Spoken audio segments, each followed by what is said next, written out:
Good morning student. हम बात कर रहे थे शिव पूजन सहाय द्वारा लिखित माता के अंचल के बारे में, जो एक देहाती दुनिया से संबंधित आंचलिक रचना है, जिसमें ग्रामीण क्षेत्र के जनजीवन का एक सरल सहज शब्दावली के माध्यम से चित्रण देखने को मिलता है। यहाँ पर हमने लेखक के बचपन की बात की थी। बचपन में इसका नाम भोलानाथ और दूसरा नाम इसका तारकेश्वर नाथ था। माता और पिता के प्रति जो स्नेह का भाव था उसको यहाँ पर प्रकट किया गया। ये पिता के साथ खेलते, उनके साथ सोते और इनके सिर पर भभूत का तिलक लगा दिया जाता तो ये खासे बमबोला बन जाते, इसलिए पिताजी इनको प्यार से भोलानाथ कह करके पुकारते। पिताजी के साथ ही बाहर जाते और उनके साथ उनके कंधे पर विराजमान रहते। जब वो आटे की गोलियां गंगा में फेंककर मछलियों को खिलाने लगते, तब भी ये उनके कंधे पर ही बैठे बैठे हंसा करते थे। और जब वो मछलियों को चारा देकर घर की ओर लौटने लगते, तब बीच रास्ते में झुके हुए पेड़ों की डालों पर हमें बिठा कर ये झूला झुलाते थे। यहाँ तक अपना पिछली क्लास में हो चुका। अब आगे देखिए। अब संतान की खुशी के लिए माता पिता उसके साथ हर गतिविधि करने को तैयार होते हैं। तो यहाँ पर भी देखिए, पिता की भूमिका को छोड़कर बच्चे के साथ एक बच्चा बनकर उससे कुश्ती भी लड़ता और उससे पराजित हो जाता।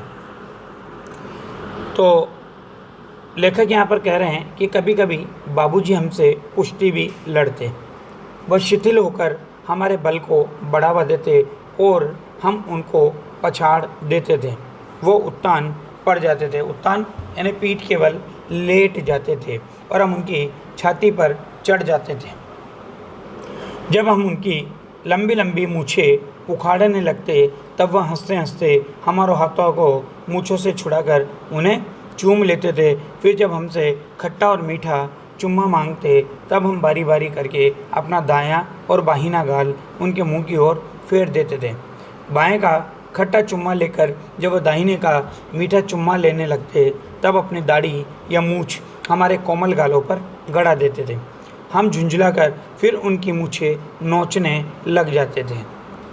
इस पर वह बनावटी रोने लगते और हम अलग खड़े खड़े खिलखिलाकर हंसने लग जाते। तो यहाँ पर देखिए, एक बच्चे के प्रति पिता का बचपन का स्वरूप और एक स्वाभाविक स्वरूप देखने को मिल रहा है कि अपने संतान की खुशी के लिए पिता क्या क्या करने को तैयार हो जाता है।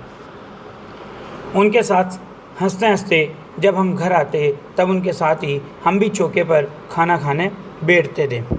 वह हमें अपने हाथ से फूल के कटोरे में गोरस और भात सान कर यानी मिलाकर खिलाते थे। और जब हम खाकर अफर जाते, अफरना यानी पेट भर जाए उसके बाद भी अधिक खाना, उसे कहते हैं अफरना। जब हम खाकर अफर जाते, तब मैया थोड़ा और चावल खिलाने के लिए हट करती थी। वो बाबूजी से कहने लगती कि आप तो 4-4 दाने की कोर बच्चे के मुंह में देते जाते हैं।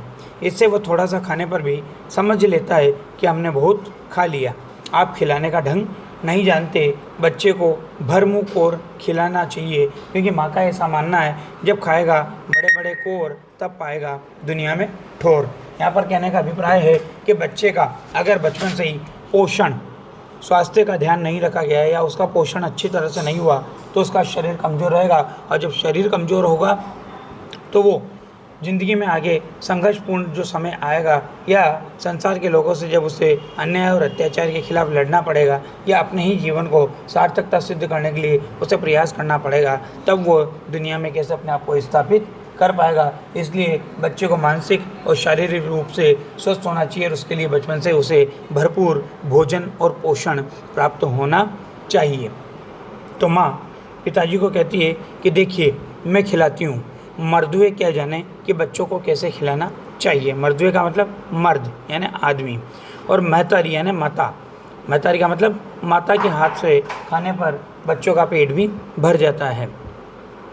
यह कहकर के वह थाली में दही भात शांति और अलग अलग तोता, मैना, कबूतर, हंस, मोर आदि के बनावटी नाम से कोर बनाकर कोर यानी ग्रास गस्सा जिसे आप कहते हो, कोर बनाकर यह कहते हुए खिलाती जाती कि जल्दी खा लो नहीं तो उड़ जाएंगे, पर हम उन्हें इतनी जल्दी उड़ा जाते थे कि उड़ने का मौका ही नहीं मिलता था। यहाँ पर देखिए बचपन के खेलों का एक स्वाभाविक चित्रण है कि बच्चे भी क्या करते हैं, बचपन में चिड़ी उड़, तोता उड़, मैना उड़ वाले खेल खेलते हैं और इस तरह से अपना पेट भरते हैं। तो ऐसा ही खेल इसके साथ भी होता था। आगे देखिए, जब हम सब बनावटी चिड़ियों को चट कर जाते थे तब बाबूजी कहने लगते, अच्छा अब तुम राजा हो और जाओ और खेलो। राजा क्यों कहा? कि भाई तुमने पेट भर लिया, जो भोजन था उसको कर लिया, तो अब तुम अच्छे बच्चे हो, राजा हो, इसलिए तुम जाओ और खेलो। बस हम उठकर उछलने कूदने लगते थे, फिर रस्से में बंधा हुआ काठ का घोड़ा लेकर नंग धड़ंग बाहर गली में निकल जाते थे। देखिए यहाँ बचपन की एक स्वाभाविकता का चित्रण है, जहाँ पर बच्चे को किसी प्रकार की कोई लाग लपेट, कोई शर्म नहीं होती और वो पेट भरने के बाद उसे ये भी एहसास नहीं होता कि उसके तन पर कपड़े हैं या नहीं। तो वो क्या करता है, नंग धड़ंगी नहाने के लिए, खेलने के लिए, कूदने के लिए बाहर निकल जाता है। और उसे जब अपनी उम्र के बच्चे मिल जाए तो फिर उसके आनंद का कहना ही क्या। जब कभी मैया हमें अचानक पकड़ पाती तब हमारे लाख छटपटाने पर भी एक चुल्लू कड़वा तेल का मतलब सरसों का तेल हमारे सिर पर डाल ही देती थी। हम रोने लगते और बाबूजी माँ के ऊपर बिगड़ खड़े होते। क्यों? क्योंकि बच्चे का रोना पिता को पसंद नहीं था और कोई भी माता पिता नहीं चाहता कि उसका बच्चा किसी भी बात पर रोए, क्योंकि वो अपने संतान को दुख नहीं देना चाहते या दुखी नहीं देखना चाहते। पर वह हमारे सिर में तेल बोत कर का मतलब सिर को तेल से भर देती थी, तेल से सराबोर कर देती थी, बालों को तेल से पूरी तरह से लगा देती थी, हमें उबट कर ही छोड़ती थी। फिर हमारी नाभि और लीलार यानी ललाट में काजल की बिंदी लगाकर चोटी गूंथ देती और उसमें फूलदार लट्टू बांधकर रंगीन कुर्ता टोपी पहना देती थी। हम क्या बन जाते थे, हम खासे कन्हैया बनकर बाबूजी की गोद में सिसकते बाहर आते थे। यहाँ पर बच्चे के उस सुंदर स्वरूप का चित्रण किया है जब माता पिता क्या करते हैं, उस बच्चे को नहला धुलाकर सुंदर से कपड़े पहनाकर उसे खूबसूरत बनाना चाहते हैं। अब जैसे ही ये बाहर आते ही हमारी बाढ़ जोने वाले बालकों का एक झुंड मिल जाता था। हम उन खेल के साथियों को देखते ही सिसकना भूलकर बाबूजी की गोद से उतर पड़ते और अपने हमजोलियों के दल में मिलकर तमाशे करने लगते। देखिए यहाँ पर उस स्थिति का चित्रण है। हमने पहले भी लाइन पढ़ी है कि जहाँ लड़कों का संग तहाँ बाजे मृदंग और जहाँ बुड्ढों का संग तहाँ खर्चे का तंग। अर्थात समान उम्र के मिलने के बाद बच्चा अपना सुख दुख सब भूल जाता है और उनके साथ खेलने में आनंद विभोर या भाव विभोर हो जाता है।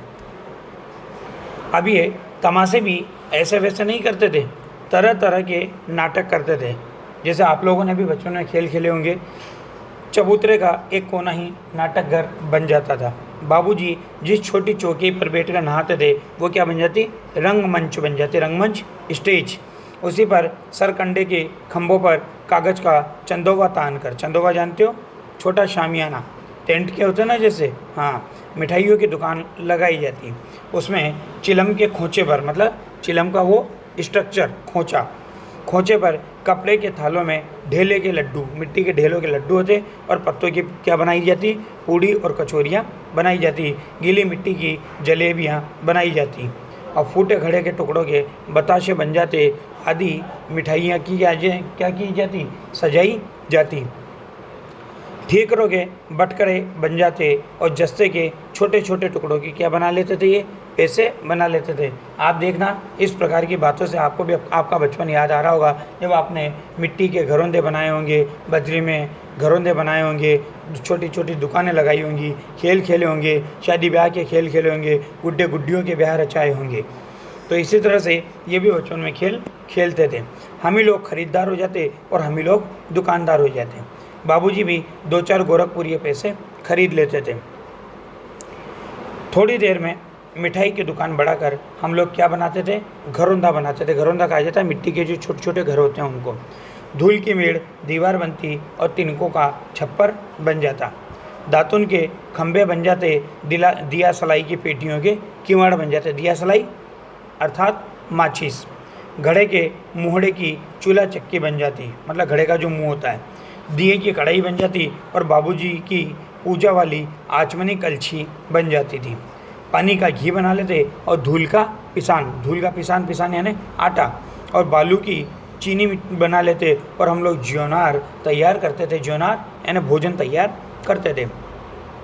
हम ही लोग ज्योनार करते, उस भोजन को हम ही लोग करते और हम ही लोगों की ज्योनार बैठती थी, यानी हम ही लोगों की लाइन पंक्ति बैठती थी। जब पंक्ति बैठ जाती थी तब बाबूजी भी धीरे से आकर पंक्ति के अंत में, पाँत के अंत में जीमने के लिए बैठ जाते थे। उनको बैठते देखते ही हम लोग हंसकर और घरौंदा बिगाड़ कर भाग चलते थे। वह भी हंसते हंसते लोटपोट हो जाते और कहने लगते, फिर कब भोजन होगा भोलानाथ। इस प्रकार से पिता क्या करते, बच्चों का मजा लेने के लिए उनके पास चले जाते, उनके बीच में चले जाते और उनके इस प्रकार के खेलों को देख करके वो भी उनमें सम्मिलित हो जाते और उनसे क्या कहते कि फिर कब भोजन होगा भोलानाथ। बाकी हम अगले कक्षा में देखेंगे। धन्यवाद।